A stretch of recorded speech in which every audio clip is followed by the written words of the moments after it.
하나님의 말씀 보겠습니다. 하나님의 말씀은 역대상 15장 11절로 15절까지의 말씀입니다. 역대상 15장 11절로 15절까지의 말씀, 구약성경 634면에 있습니다. 구약성경 634면에 있는 하나님의 말씀을 교독하겠습니다. 제가 11절 읽고 여러분들이 12절 읽고 한 절씩 교독합니다. 다윗이 제사장 사독과 아비아다를 부르고 또 레위 사람 우리엘과 아사야와 요엘과 스마야와 엘리엘과 암미나답을 불러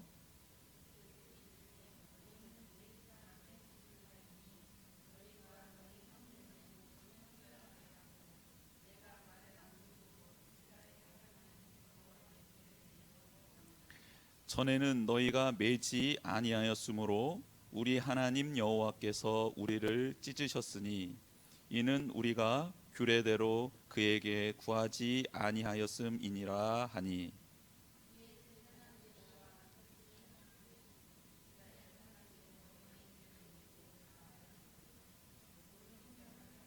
같이 읽겠습니다. 모세가 여호와의 말씀을 따라 명령한 대로 레위 자손이 채의 하나님의 궤를 꿰어 어깨에 매니라. 아멘. 오늘 이 말씀을 본문으로 해서 언약궤를 다시 옮기며 깨달은 것이라는 제목으로 말씀을 드리겠습니다. 제목 속에 언약궤를 다시 옮기며 깨달은 것이라는 제목 속에 담겨 있는 게 뭐냐면 언약궤를 앞에서 한번 옮겼다라는 거죠. 오늘 이 본문에 나오는 언약궤 옮기는 사건은 두 번째 사건이라는 겁니다. 제가 요즘에 우리 아이들과 함께 조금 이렇게 산책을 한번 한 적이 있었어요. 네, 산책을 하는데 공원에 갔습니다. 공원에 가서 이렇게 놀다가 너무 뜨거워서 이렇게 벤치에 앉아서 화단 쪽을 이렇게 바라봤는데 화단 쪽에 뭐 시커먼 게 이렇게 막 움직이는 거예요. 바쁘게 부산하게. 저게 뭐지? 갔더니 큰 개미들이 나와가지고 집을 정비하고 있는 거예요. 집을. 그래서 너무 신기한 거예요. 왜 신기했냐면 개미들이 엄청 빠르더라고요. 엄청 빠르게 움직일 뿐만 아니라 집 주변을 정리하는데 자기 몸보다 큰 모래알을 이렇게 들어가지고 옮기고 또 옮기고 하면서 자기 집 입구 옆으로 이렇게 토성을 쌓는 겁니다. 최선을 다하고 있는 그 개미들의 모습이 참 아름다워 보이더라고요. 그 떼양볕에 개미가 검정색 개미잖아요. 붉은 개미도 있지만 검정색 개미니까 얼마나 그 태양볕을 또 온몸으로 받고 있겠습니까? 더울 텐데 땀을 좀 닦아주고 싶더라고요. 그래서 물을 뿌려줄까 했는데 물 뿌려주면 그건 개들을 방해하는 거잖아요. 그래서 제 마음은 물을 뿌려주고 싶었지만 참았습니다. 그 모습을 보고 제가 눈을 들어서 공원이었으니까 공원을 이렇게 보는데 공원에 어린아이들이 날이 좋으니까 나와가지고 열심히 뛰어노는 거예요. 땀을 뻘뻘 흘리면서 얼굴이 벌개져가지고. 근데 그렇게 최선을 다해 뛰어노는 애들의 모습, 아이들의 모습이 너무 예뻐 보이는 거예요. 또 나름대로 최선을 다하고 있는 거잖아요. 그리고 또 한켠을 봤는데 80세 되신 할머님이 이렇게 그 복대 같은 걸 차시고 건강이 좀 안 좋으신 것 같아요. 오셔가지고 그 공원에 있는 운동기구 있잖아요. 한 6개 정도 있었는데 처음 거부터 시작해서 하나하나 운동을 하시는 거예요. 몇 개씩 하시나 봤더니 10개씩 딱딱 하시더라고요. 이거 이렇게 어깨 운동 10개, 그 다음에 이거 핸들 하는 거 10개, 그 다음에 다리 이렇게 왔다 갔다 하는 거 10개, 이렇게 하시면 쭉쭉쭉 하시는 거예요. 근데 그 80 넘어 보이시는 그 할머니께서 자신의 몸을 관리하기 위해서 공원에 나오시고 그리고 그 시간에 이렇게 들여서 운동하는, 관리하는 모습을 보니까 그것도 참 멋있어 보이고 아름다워 보이더라고요. 최선을 다하며 땀을 흘리는 자들은 참 아름다운 것 같습니다. 그래서 제가 스포츠 선수들을 참 좋아해요. 왜냐하면 스포츠 선수들은 자기 분야에 최선을 다하는데 구슬땀을 뚝뚝 흘리면서 최선을 다하거든요. 근데 그 장면이 너무 막 이렇게 저는 너무 좋아요. 그래서 스포츠를 쉬는 시간에, 제 쉬는 시간에 거의 이렇게 스포츠를 좀 많이 보는 편입니다. 중독 증상은 아니에요. 요즘에 안 봤거든요. 스포츠가 다 없었잖아요. 그래서 지금 최근 개막 하는데 막 제 가슴이 왜 뛰는지 모르겠어요. 말씀을 보고 가슴이 뛰어야 되는데 왜 개막전을 보고. 드라마 보고 가슴 뛰는 사람도 마찬가지입니다. 드라마는 쉬지도 않잖아요. 스포츠는 쉬었단 말이에요. 아무튼 열심히 무언가를 하는 사람들에게 매료가 되는 것 같아요. 신앙생활도 이렇게 열심히 하면 얼마나 멋있을까. 대충 하는 신앙생활 말고 최선을 다해서 땀 흘리면서 눈물 흘리면서 콧물 흘리면서 또 피도 좀 이렇게 흘려가면서 이렇게 최선을 다해 신앙생활하는 모습은 얼마나 아름다워 보일까. 그래서 첫 순교자였던 스데반의 순교가 그렇게 아름다운 것이 아닐까. 그리고 사도들의 그 죽음이 그렇게 아름다운 게 아닌가라는 생각을 하고, 무엇보다도 예수 그리스도의 십자가가 그래서 우리에게 영광스러운 게 아닐까, 그래서 그 십자가가 우리에게 감격이 되는 것 아닐까, 이런 생각들을 해보았습니다. 오늘 본문에도 최선을 다해 산 사람이 등장을 해요. 누구겠습니까? 다윗입니다. 다윗처럼 최선을 다해 살아간 사람이 있나 싶어요. 성경을 보면 다윗처럼 정말 열심히 살아간 사람이 있나, 정말 손에 꼽을 정도로 다윗은 열심히 살았던 사람입니다. 그런데 한 가지 더, 그렇게 최선을 다한 사람치고 이렇게 고생 많이 한 사람은 또 있을까? 이것도 다윗이 참 대단한 사람입니다. 최선을 다해서 살았는데 최선을 다해 산 만큼 최선의 고생을 다 받은 것 같아요. 최상의 고생을 다 받은 것 같아요. 너무 가슴 아프죠. 그런데 광야 시절에서 고생을 당하고 고난을 당했다는 것은 어느 정도 이해가 되는데, 오늘 본문에서처럼 왕이 되어서 당하는 환난은 문제가 다릅니다. 왜 그렇겠습니까? 이제 왕이 되어서 국가적인 행사를 하는 거예요. 근데 그 행사 중에 사람이 죽어요. 또 목적한 바가 이루어지지 않아요. 그러면 왕의 체면이 어떻게 되겠습니까? 추락하는 겁니다. 특별히 정치력과 국가 장악력이 떨어지게 되는 거예요. 그렇게 되면 이제 왕권을 유지하기가 힘들어지는 겁니다. 특히 왕이 되고 난 다음에 초창기 몇 년 안에 이루어지는 일들은 반드시 이루어져야 됩니다. 그렇지 않으면 큰일 나는 것이죠. 그래서 대통령도 제일 처음 취임하고 난 다음에 어려운 문제를 건드리지 않아요. 어려운 문제는 조금 후에 건드립니다. 그럼 무슨 문제를 건드립니까? 쉬운 문제, 그리고 국민들이 바로 체감할 수 있는 문제들을 건드려요. 어떻게 해도 되는 일들을 건드린다고요. 그러면 다윗이 왕이 되고 난 다음에 그가 처음으로 했던 거룩한 행적이 무엇이냐면 언약궤를 옮겨오는 것입니다. 그가 왕이 되고 한 다음에 첫 번째 했던 거룩한 행적이 그거예요. 언약궤를 옮겨오는 거예요. 근데 이 언약궤 옮겨오는 거 누가 좋아하는 일입니까? 그렇죠. 하나님 중심으로, 말씀 중심으로, 신앙 중심으로 살겠습니다라고 고백하는 이 다윗의 고백을 누가 제일 좋아하시겠어요? 하나님이 좋아하시겠죠.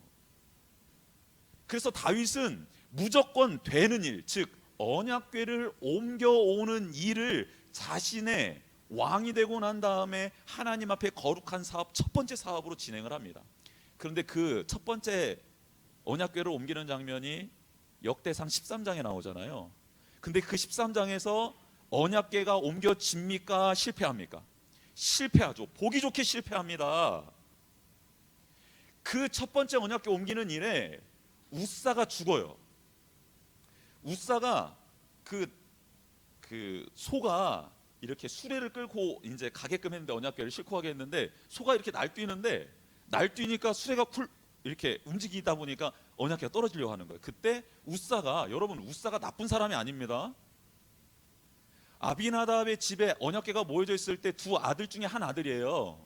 그 아들이 언약궤를 얼마나 잘 모셨냐면 지극정성으로 모셨어요. 그래서 언약궤가 얼마나 소중한지를 알아요. 그래서 수레에서 떨어지려고 하니까 언약궤를 어떻게 한 거예요? 그렇죠. 여러분 언약궤가 어떻게 생겼어요? 시은좌, 날개를 편 두 그룹이 시은좌라고 해서 언약궤 위에 이렇게 날개를 감싸고 있잖아요. 떨어져 날개 부러지면 어떻게 되는 거예요? 이스라엘 백성 부러지는 건 아닙니까? 큰일 나잖아요. 그러니까 그게 떨어지려고 하니까 그걸 떨어지지 말라고 붙잡은 거거든요. 근데 어떻게 됐어요? 성경 말씀 보니까 찢겨 죽였다고, 찢어졌대요. 몸이 찢어졌대요. 여러분 이거 진짜 무섭거든. 그리고 난 다음에 뭐라고 하냐면 하나님이 싫어하는 죄악을 저질렀다 그럽니다. 언약궤를 떨어지지 않게 하려. 여러분 덕분에 언약궤는 안 깨지고 우사가 깨졌죠. 이해가 되세요? 이 장면이? 여러분 제가 이 컵이 이게 이제 마시려고 하는데 이게 잘못해서 툭 쳐서 떨어지려고 하는데 이거를 제가 이렇게 잡았어. 근데 잡자마자 얘는 이렇게 딱 놓았는데 제가 죽어. 그럼 이게 무슨 일이에요 도대체? 여러분 이해가 돼요? 안 되죠. 근데 이런 일이 벌어진 겁니다. 그러니 다윗이 그 많은 사람들 이스라엘 백성을 데리고 가서 그 언약궤를 옮기는 중에 언약궤를 잡았던 우사가 그 자리에서 찢어져서 죽어버리고 많은 사람들이 두려워 떨고 있는데 성경은 뭐라고 하고 있냐면 다윗도 두려워 떨었다고 하고 있어요. 다윗도 하나님이 두려워서 어떻게 하냐면 언약궤 옮기는 거 스톱합니다. 처음 시행했던 거룩한 사업이 그 자리에서 멈춰선 거예요. 난리가 난 겁니다. 근데 왜 이런 일이 벌어졌는가? 성경은요 이렇게 말씀을 정리하며 요약하며 나아갑니다. 사울이 죽고 다윗이 왕이 됐을 때, 헤브론에서 왕이 됐을 때 이스라엘 12족속이 다 다윗 왕이 된 것을 축하하러 왔어요. 한 사람도 빠지지 않고 한 가문도 빠지지 않고 다 왔어요. 그런데 누가 찾아왔냐면 날고 기는, 지파마다 날고 기는 용사들과 지도자들이 찾아왔습니다. 그러니까 다윗이 헤브론에서 왕이 됐는데 용사들 가득, 지도자들 가득 왔어요. 와서 뭘 했냐? 그들이 이제 즉위식을 한 거 아닙니까? 다윗이 즉위식을 한 거잖아요. 그래서 잔치를 벌립니다. 그 말씀이 어디에 나와 있냐면 역대상 12장 40절 13장이 들어가기 전에, 즉 언약궤를 옮기기 전에 12장 40절 마지막 절에 말씀하고 있는데 이렇게 말씀하고 있어요. 또 그들의 근처에 있는 자로부터 이사갈과 스불론과 납달리까지도, 이게 가장 멀리 있는 지파들이잖아요. 나귀와 낙타와 노새와 소에다가 음식을 많이 실어왔으니 곧 밀가루 과자, 무화과 과자. 여러분 그 당시에도 과자가 있었나 봐요. 밀가루 과자, 그리고 무화과 과자, 건포도와 포도주와 기름과 소와 양도 많이 가져왔으니 이는 이스라엘 가운데 기쁨이 있음이더라. 다윗이 왕이 된 게 너무 기뻤던 거예요, 이스라엘 백성이. 그래서 찾아오는데 빈손으로 안 오고 과자 봉다리 막 가지고 오고 소, 양 가지고 오고 기름 가지고 오고 막 좋은 거 다 나귀에 실어 가지고 온 겁니다. 왔더니 사람들이 많네요. 자연스럽게 잔치가 벌어진 겁니다. 기가 막힌 성대한 즉위식 잔치가 펼쳐진 거예요. 다윗이 그 장면을 보고 감동을 받았습니다. 아, 이제 나에게는 이 용사들, 지도자들이 다 나와 함께 하고 있구나. 정치력이 생긴 겁니다. 백성들의 지도자, 용사들이 모두 모여서 다윗과 함께하니 얼마나 기뻤겠어요. 그래서 다윗이요 13장에 이어서 무슨 회의를 하냐면 계획된 회의가 아니라 즉흥적인 회의를 합니다. 무슨 회의를 하냐면 이제 사람들이 이렇게 모였고 내가 정치력 얻었고 권세도 얻었고 힘도 얻었어, 다들 기뻐해. 그러면 이제 해야 될 일이 있다라는 거예요. 뭐예요? 언약궤만 옮겨오면 된다는 겁니다. 그래서 12장에 이 성대했던 잔치와 맞물려서 언약궤 옮기는 일이 진행이 되는 거예요. 즉 다윗은 이 언약궤를 옮겨오는 프로젝트를 실행하는 데 있어서 순수한 마음, 하나님을 사랑하고 하나님을 온전히 의지하고 따르려는 순수한 마음이 아니라 이제 이 분위기를 모아라서 사람들의 신앙까지도 마음까지도 사로잡을 수 있는 일을 계획했고 실행에 옮기는데 그게 언약궤를 옮겨오는 일이었다라는 거예요. 마치 사울이 블레셋을 만나서 예전에 전쟁을 할 때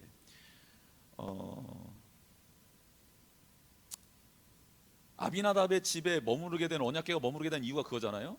사울이 전쟁을 하려고 하는데 블레셋의 장수가 나오고 막 무섭게 막 외치니까 두렵고 떨어가지고 언약궤 가지고 오면 이길 수 있겠다 해가지고 가져와가지고 언약궤가 진중에 왔을 때 와 싸워서 이기자고 싸웠는데 져버리잖아요. 그리고 언약궤를 뺏기잖아요. 그렇게 해서 지금 아비나답의 집에 있었던 게 언약궤인데 마치 똑같은 실수를 지금 다윗이 범하고 있는 겁니다. 이 분위기를 살려서 언약궤만 딱 들어오면 이제 끝나는 거예요. 모든 게 평정이 되는 거예요. 자기가 하고 싶은 거 다 할 수 있게 되는 사람이 되는 겁니다. 근데 이때 하나님이 그것을 막으시는 거예요. 막으시는 거예요. 여러분 오늘 본문에 보면 성경학자는 이것을 기록했던 성경 기록자는 왜 그때 실패했느냐라고 했을 때 레위 사람들이 궤를 매지 않았기 때문이라고 설명을 하는데, 이것은 그렇게 단순한 문제가 아니에요. 왜요? 역대상 13장에 보면 다윗이 언약궤를 매러 언약궤 있는 곳으로 갑니다. 즉 언약궤를 수레에 끌고 오려고 간 게 아니에요. 매어서 가져오려고 간 게 정확히 기록되어져 있고요, 레위인들을 불렀다라고 역대상 13장에도 분명히 기록되어져 있습니다. 즉 레위인이 언약궤를 매지 않았기 때문에 그런 일이 일어났다라는 것은 한편으로는 맞지만 한편으로는 맞지 않는 거예요. 왜냐하면 13장에서도 똑같이 레위인들이 불려졌고 매러 갔기 때문에. 그런데 수레에 매여서 언약궤가 나왔고, 수레에 실려서 언약궤가 나왔고, 그리고 그걸 만지다가 우사가 죽어버린 겁니다. 그리고 하나님이 진노하셨다, 우사를 쳐서 하나님이 진노하셨다는 것을 보여주셨다라는 거죠. 그래서 이런 문제, 일어났던 이런 문제들 말고 근본적인 핵심은 바로 금방 전에 제가 말씀드렸던 다윗의 마음이 온전하지 않았기 때문이라는 거예요. 레위인도 있었고 매로 갔는데 그 일이 실행되지 않았다라는 것, 그것은 바로 다윗 안에 문제가 있었다라는 겁니다. 그것을 역대상 13장 6절에서 8절에 이렇게 말씀을 하고 있어요. 여기에 너무 중요한 포인트가 있습니다. 역대상 13장 6절에서 8절 말씀이에요. 오늘 본문 말씀을 이해하기 전에 이 말씀을 꼭 읽어야 되는데 제가 한번 읽어드리겠습니다. 다윗이 온 이스라엘을 거느리고 바알라 곧 유다에 속한 기럇 여아림에 올라가서 여호와 하나님의 궤를 뭐 하려고 하니? 메어오려 하니. 여러분 분명히 메러 갔어요. 메오려 하니 이는 여호와께서 두 그룹 사이에 계심으로 그러한 이름으로 일컬음을 받았더라. 하나님이 거룩한 궤를 옮길 때는 어디에 실어서 마치 죽은 석상이나 돌상을 옮기는 것처럼 수레에 실어서 옮기지 말고 나는 살아있는 여호와니 살아있는 자들이 메어서 옮겨라라고 명령하셨거든요. 즉 두 그룹 사이에 계심으로 이러한 이름으로 일컬음을 받았더라. 거룩하신 하나님이라는, 살아계신 하나님이라는 뜻이죠. 그런데 7절에 하나님의 궤를 새 수레에 싣고 아비나답의 집에서 나오는데 우사와 아이오는 수레를 몰며 다윗과 이스라엘 온 무리는 하나님 앞에서 힘을 다하여 뛰놀며 노래하며 수금과 비파와 소고와 재금과 나팔로 연주하니라. 잘 보세요. 다윗은요 하나님의 궤를 매러 갔어요. 레위인도 같이 갔습니다. 그리고 찬양하며 하나님께 영광 돌릴 사람들도 다 데리고 와서 춤추며 뛰놀며 최선을 다해서 찬양하면서 그 궤 앞에서 춤을 추며 오고 있는 장면입니다. 그런데 갑자기 소가 날뛰는 거예요. 철저하게 잘 준비해서 갔는데 어떤 이유인지는 모르겠지만 7절이 딱 중간에 끼어듭니다. 7절이 뭐라고요? 다 준비해서 갔어요. 매려고 갔는데 갑자기 하나님의 궤를 새 수레에 싣고 아비나답의 집에서 나오는데 우사와 아이오는 수레를 몰며. 여러분 너무 이상하지 않습니까? 왕과 제사장 그들이 같이 갔는데, 레위인들이 같이 갔는데 왜 아비나답의 자녀들이 그 수레에 끌고 나오는 것을 막지 못했을까요? 왜 이런 일이 일어났을까? 레위인들은 도대체 무엇을 했나? 왜 또 우사와 아이오는 다윗 왕이나 레위인들이 한 말을 들었을 텐데 왜 굳이 자기의 고집을 내세웠을까? 풀리지 않는 수수께끼예요. 이게 어디 답이 안 나와 있어요. 왜 이런 일이 일어났을까? 너무 궁금하잖아요. 저도 너무 궁금해서 계속 읽어봤는데 답이 안 나오는 거예요. 13장 안에. 그래서 15장으로 왔더니 답이 나오더라고요. 왜 도대체 이 말도 안 되는 상황이 일어났을까? 역대상 15장 25절 26절을 한번 읽어보겠습니다. 역대상 15장 25절 26절 시작.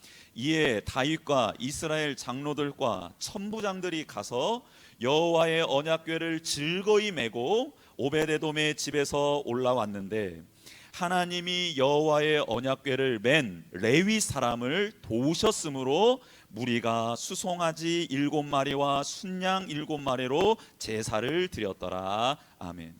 어떤 말씀이 탁 꽂히나요? 26절에 하나님이 여호와의 언약궤를 맨 레위 사람을 도우셨으므로 무리가 수송아지 7마리와 순양 7마리로 제사를 드렸다. 뭐가 딱 눈에 들어오세요? 그렇죠. 하나님이 도우셨으므로 이 말씀입니다. 왜 13장에서 실패했는가? 하나님이 돕지 않았기 때문이라는 겁니다. 다시 시도한 언약궤 옮기는 사역은 왜 성공했나? 하나님이 도우셨기 때문이라는 거예요. 딱 한 가지, 한 끗 차이로 성공과 실패가 나뉘어졌습니다. 그게 뭐냐? 하나님이 도우셨느냐, 돕지 않았느냐입니다. 다윗의 심중에 그 사울을 따라가려는 완악한 본성이 올라왔을 때 하나님이 다윗이 깨달을 수 있도록 그를 돕지 않은 겁니다. 근데 왜 하나님의 일이 이렇게 선하게 하는데, 우리 다윗처럼 그럴 때 있잖아요.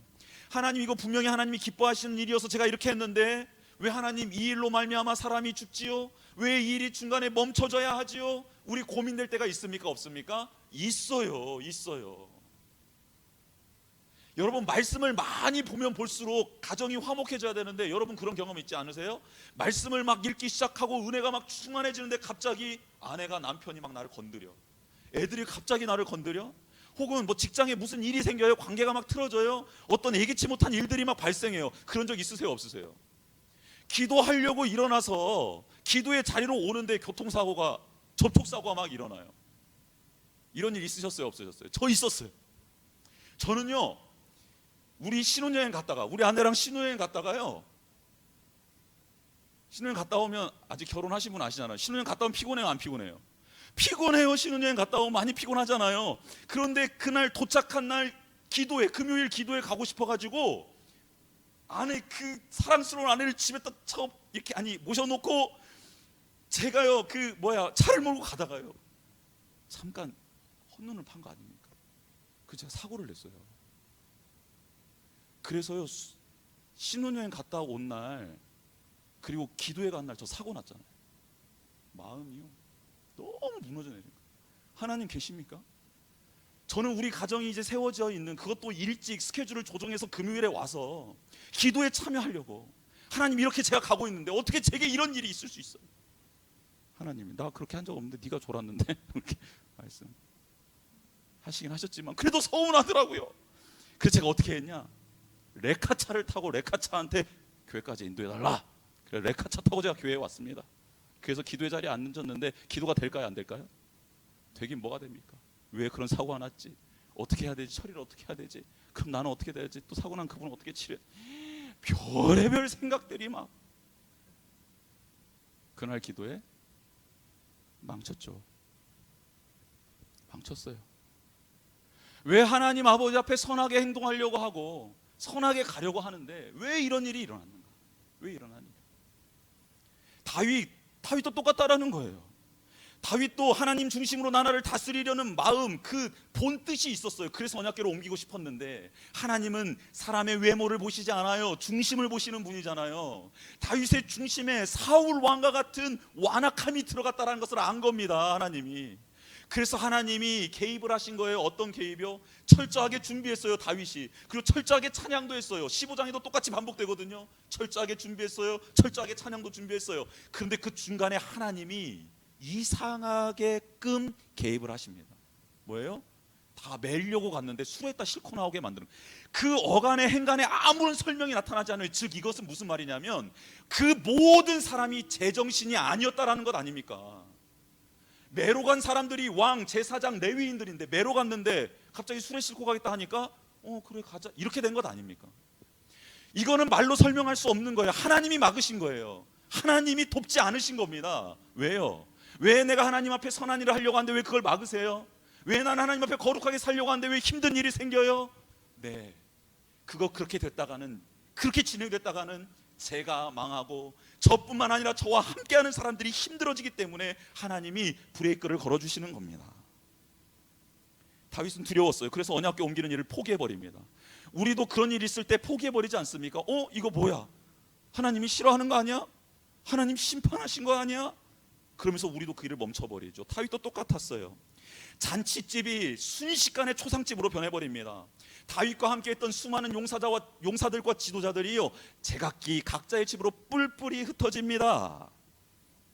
이제 다윗은 다윗성에 힘 빠진 채로 턱하니 주저앉습니다. 우리와 똑같아요. 그래서 다윗이 사랑스러운 것 아닙니까? 다윗을 그래도 따라가고 싶을 정도의 대상으로 우리가 여기는 것 아닙니까?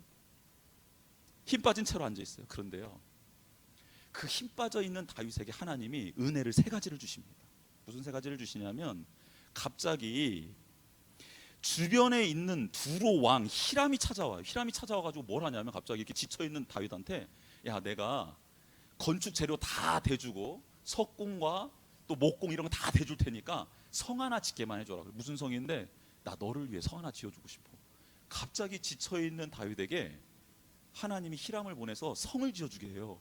근데 성이 딱 지어지고 나자 다윗이 뭐라고 고백하냐면 그게 14장 말씀이거든요. 14장 1절 2절 말씀이건데 두로왕 히람이 다윗에게 사신들과 백향목과 석수와 목수를 보내 그의 궁전을 건축하게 하였더라. 다윗이 여호와께서 자기를 이스라엘의 왕으로 삼으신 줄을 깨달았으니 이는 그의 백성 이스라엘을 위하여 그의 나라가 높이 들림을 받았음을 알미였더라. 실패하고 낙담하고 있었는데 갑자기 두로왕 히람이 와서 건물을 건축해 주자 하나님이 자기를 왕으로 삼으신 것을 기뻐하고 계시다라는 사인으로 받아버립니다. 이거를 거룩한 일을 하려다가 실패했는데 그 일 실패한 거는 실패한 일이고 그 일에 몰두해서 살아가는 다윗이 아니고 그 일 말고 지금 다시 하나님이 내게 베풀어 주시는 은혜가 무엇인지에 집중하기 시작하면서 그 은혜 속에서 하나님의 음성을 들어요. 아, 하나님이 내가 그때 무슨 실수를 한 걸 깨달아 주기를 원하나 보다. 왕으로 삼으신 것은 후회하는 게 아니시구나 라는 사인을 받아들입니다. 놀랍지요. 실패의 자리에서 절망의 자리에서 하나님이 보여주시는 사인을 깨닫더라는 거예요. 그리고 두 번째 사인은 뭐냐면 블레셋이 갑자기 쳐들어와요. 그랬더니 다윗이 너무 두려운 마음으로 하나님께 물어요. 저 나가서 싸워도 됩니까? 그러자 하나님이 뭐라 그러냐면 나가서 싸워라 그럽니다. 그래서 싸웠어요. 이깁니다. 이겼는데요, 블레셋 또 쳐들어와요. 이번에는 더 많은 군사들 들고 쳐들어옵니다. 그랬더니 다윗이 또 무서워서 하나님께 또 물어봐요. 하나님, 진짜 블레셋 이제는 어떻게 해야 됩니까? 얘네들. 그랬더니 하나님이 무엇라 말씀하시냐면 네가 싸울 일 아니다. 뽕나무밭 위에 나의 군사의 발자국 소리가 들릴 때 그때 내가 먼저 앞서 너보다 가서 그들을 칠 테니까 너는 그냥 가서 전쟁에 승리하기만 하면 된다라고 말씀하십니다. 자기의 궁전이 아무런 노력도 하지 않았는데 지어졌고, 첫 번째 블레셋 전투는 자기 힘을 다해서 싸웠고, 두 번째 전투는 하나님의 영이 싸워가지고 이겼어요. 이 세 가지 사인을 다윗이 딱 받아들이고 뭐라고 결단하냐면, 아, 그때 내가 실수한 게 있구나라는 걸 깨닫습니다. 그리고요, 그 실패의 자리에서 넋놓고 있었을 때 찾아오신 그 하나님의 사인 세 가지를 기억하며 어떻게 하면 다시 이 거룩한 일을 행할 수 있지라고 그 거룩한 일을 포기하지 않고 다시 거룩한 일을 붙듭니다. 그래서 그 거룩한 일을 붙들어요. 붙드는데 이제 어떻게 붙드느냐, 세 가지의 패턴으로 붙듭니다. 그게 오늘 본문에 나와 있어요. 여러분, 오늘 본문에 보면 다윗이 어떻게 이제 새롭게 행동을 하냐면, 따라해 보겠습니다. 첫 번째, 말씀대로 합니다. 한 번 더요. 말씀대로 합니다. 네, 우리 13절에 보면 여호와 전에는 너희가 매지 아니하였으므로 우리 하나님 여호와께서 우리를 찢으셨으니 이는 우리가 규례대로에다 밑줄을 딱 그어놓으세요. 규례대로 그에게 구하지 아니하였습니다. 규례대로 하지 않았다. 그리고 15절 말씀 읽겠습니다. 모세가 여호와의 말씀을 따라 밑줄, 명령한 대로 밑줄, 레위 자손이 채에 하나님의 궤를 꿰어 어깨에 매니라. 다윗이 깨달은 거예요. 아, 말씀대로 하지 않았기 때문이구나 라는 것을 깨닫습니다. 그래서요, 정확하게 말씀대로만 합니다. 말씀대로만. 다른 사람들의 소리를 듣지 않아요. 말씀대로만 해요. 그 하나님이 모세에게 준 그 명령, 신명기 말씀, 그 말씀대로, 그 규례대로 정확하게 합니다. 근데 이 말씀대로 하는 것을 오늘 본문에서는 뭐라고 말하냐면 성결이라고 말을 해요. 성결. 한번 볼까요? 12절 말씀. 그들에게 이르되 너희 레위 사람의 지도자이니 너희들은 너희와 너희 형제의 몸을 뭐하게 하고? 성결하게 하고 라는 말씀이 있죠. 또 14절 말씀에 이에 제사장들과 레위 사람들이 이스라엘 하나님 여호와의 궤를 메고 올라가려 하여 몸을 성결하게 하고 라고 나와 있습니다. 규례대로 말씀을 따라 명령한 대로 그 앞뒤로 성결이 등장하고 있어요. 성결의 뜻이 뭔가? 거룩하고 깨끗하다라는 뜻입니다. 성결의 뜻이 거룩하다, 깨끗하다라는 뜻이에요. 거룩해지는 건 무엇으로 거룩해지지요? 하나님의 말씀으로만 거룩해지는 겁니다. 왜요? 하나님이 거룩하신데 거룩하신 분의 말씀 또한 거룩하기 때문이에요. 그래서 말씀대로 할 때 우리는 거룩해지는 겁니다. 성결해지는 것, 첫 번째죠. 그 다음에 깨끗해지는 건 뭡니까? 깨끗해지는 건 뭐예요? 그 말씀대로 살아가며 자신을 쳐서 죄악을 회개하는 것이 바로 깨끗해지는 거죠. 즉 말씀대로 순종하다 보면 우리가 안 되는구나, 실패하구나를 깨닫게 되잖아요. 거룩한 곳으로 들어가면 우리가 죄인인 게 깨달아지는 거예요. 즉 말씀 속으로 들어갈수록 두 가지 일들이 일어나는데 우리는 거룩해져요. 하나님의 말씀으로 살아나고 정결해지고 막 이렇게 돼요. 그리고 또 한 가지는 뭐냐면 내가 죄인인 게 깨달아져요. 왜냐하면 너무 깨끗한 곳에 들어가니까 내가 내 몸에 왜 이렇게 뭐가 많이 묻었지를 깨달아져서 회개를 통해 깨끗해지는 거예요. 이 두 개의 작업을 성결이라고 해요. 성결. 말씀대로 행하는 다윗과 이스라엘 백성을 보고 하나님이 성결하다라고 말씀을 하십니다. 너희들 성결하구나. 말씀을 볼 때 기쁘지만 또 한편으로는 안타까움이 있잖아요. 저의 삶에 그때 회개를 하게 되잖아요. 또 감사하게 되잖아요. 회개하게 되잖아요. 감사하게 되잖아요. 이 일들이 일어났다라는 겁니다. 이게 첫 번째 다윗이 했던 행동이에요. 두 번째 행동은 뭐냐? 사람을 세웁니다. 한번 따라해 보겠습니다. 사람을 세웁니다. 역대상 13장에는 역대상 15장에 나오는 사람들처럼 이름이 구구절절하게 소개되어 있지 않아요. 이 말은 무엇이냐면 다윗이 이제 그 흥에 겨워서 잔치자리에서 갑자기 회의하고 사람들 모아서 막 끌어갔던 거 이게 아니고요. 철저하게 사람을 세워서 맡은 자리에 사람들을 세워가기 시작합니다. 이것도 하나님의 말씀 따라 율법 따라 정확하게 세웁니다. 사람을. 그리고 그 사람들 그 중에 노래하는 자들을 또 구별하여서 그 명단들 또 구체적으로 무엇을 해야 될지 담당자들을 다 세워줍니다. 특별히 놀라운 것은 다윗이 세워준 사람들끼리 불평하거나 원망하거나 시기하거나 질투하지 않고요. 어떤 자리에 세워졌든지 그 세워진 자리에서 그가 맡은 역할을 기쁨으로 감당하더라는 겁니다. 사람을 세워서 조직을, 하나님의 거룩한 일을 감당하는 사람들, 지체들을 적재적소에 세우는 일을 하기 시작합니다. 여러분, 이게 놀라운 일입니다. 왜요? 다윗은요 군대 경험이 많았던 사람이에요. 장수를 누구로 세우느냐, 어떤 진법을 쓰느냐에 따라서 승패, 전쟁의 성패가 좌우된다는 걸 알거든요. 근데 거룩한 일도 자신의 감정 따라서 해서는 안 된다는 것을 깨달은 겁니다. 기도하고 철저히 준비해서 행해야지만이 하나님이 받으신다는 것을 알게 된 거예요. 마지막 세 번째입니다. 다윗은요 온전한 예배를 드립니다. 한번 따라해 보겠습니다. 온전한 예배를 드립니다. 13장에서는 예배가 드려졌다라는 말이 나오지 않아요.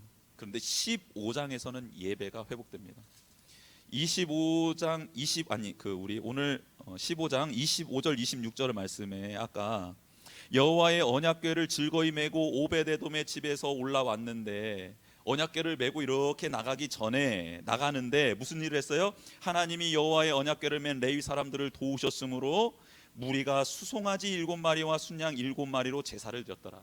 이 7이라는 마리는 완전 숫자를 말하는데 완전한 예배, 온전한 예배를 뜻할 때 7마리의 제물이 쓰였다라는 표현을 씁니다. 7마리 제물을 실질적으로 바친 거기도 하지만 온전한 예배를 표현할 때 7마리 완전 숫자를 씁니다. 즉 하나님 중심으로 산다고 하면서 예배가 죽어 있다면 그것은 하나님 중심으로 사는 게 아닙니다. 나 하나님 사랑해요. 저 하나님 위해서 일하고 싶어요. 저 하나님께 쓰임 받고 싶어요 라고 말할 수는 있어요. 근데 그게 진짜 사실이기 위해서는 온전한 예배의 자리에서 예배의 감격이 회복돼야 합니다. 이게 회복되지 않으면 그건 다 거짓이라고 성경은 말합니다. 이렇게 하나님 앞에서 겸비된 자세로 정결하고 거룩하고 성결하게 나아간 이스라엘 백성 하나님께서 칭찬해 주시고 예루살렘으로 언약궤가 옮겨지는 것을 어떻게 해요? 도와주십니다. 여러분, 하나님이 도와주셔야 돼요. 아무리 하나님이 기뻐하시는 일이라 할지라도 우리의 감정 따라, 기분 따라, 충동 따라 하잖아요. 하나님이 돕지 않으세요. 그런데 하나님 앞에 성결한 자세로, 그리고 철저하게 준비되어 같이 더불어 한 지체도 빠지지 않고 한 마음이 되어서 그 일을 감당하고, 그리고 온전한 예배의 감격이 회복된 자세로 그 하나님이 기뻐하시는 일을 하면 하나님이 도와주실 줄 믿습니다. 말씀대로 행하는 우리는 거룩해집니다. 사람을 세우고 세움 받는 우리는 사랑과 섬김의 공동체를 이루게 됩니다. 온전한 예배를 드리는 우리는 하나님의 도움을 받게 됩니다. 성경, 교회, 예배는 떨어질래야 떨어질 수 없습니다. 왜 우리가 하나님이 기뻐하시는 일을 하면서 절망하며 하나님을 두려워하게 될까요? 말씀에 순종하지 않아서일 수 있습니다. 지체들을 세우고 세움받는 일이 없어서일 수 있어요. 예배의 감격이 사라졌기 때문일 수 있습니다. 회복합시다. 최근 코로나19로 인해 약해진 부분이 있을까요? 아니, 코로나19 이전에 우리가 이미 약해져 있었던 부분이 있지 않을까요? 그 부분을 한번 찾아봅시다. 그리고 곰곰이 자신을 뒤돌아보고 우리 교회를 뒤돌아보고 또 세계를 바라보기를 원합니다. 이전보다 뛰어난 과학이 발달되었고 의술도 발달되었고 정치력, 경제력을 갖췄지만 무엇이 부족해서 우리는 이렇게 두려움 속에 있는가, 혹은 염려와 근심 가운데 살아가고 있는가, 한번 곰곰이 생각해 보셨으면 좋겠습니다. 우리 같이 찬양하며 기도하는 시간 갖도록 하겠습니다.